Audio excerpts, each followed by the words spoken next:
አንድ ሰዓት ሙሉ ነው የሮጥኩት። ብታምኑ ባታምኑ ይህን ላባያችሁ። ይህ በሽታ ነው ማለት ነው፣ እየወጣ ነው ያለው። ኧረ በስመ አብ።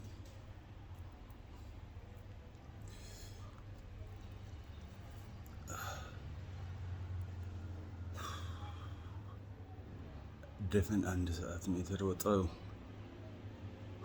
ሙትት ብያለሁ። ሻወር ይገባል። 10 እንቁላል፣ ሩብ ኪሎ ስጋ እና አትክልት ይበላል። ከዛ በኋላ ለ24 ሰዓት ምግብ አይበላም። እሺ፣ ወይት መቀነስ ትፈልጋለህ? ጡንቻ እየገነባ እንደዚህ ነው መስራት ያለብህ። ላብን እንደ ውሃ እስኪንጠባጠብ ድረስ then you will see the result very soon። ተረዳኸኝ?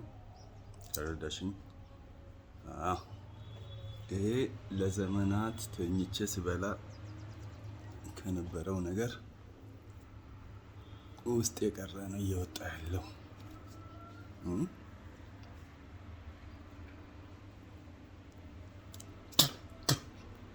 ያቺ ጦጢት ደግሞ ልጄ ነች። ያቺው ትዘጋ ጦጢት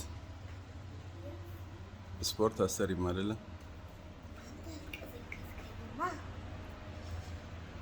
ስፖርት የሚሰራ ሰው ተቀስቅሶ ነው። እኔ አሁን ተቀስቅሼ ነው። አንቺ ደካማ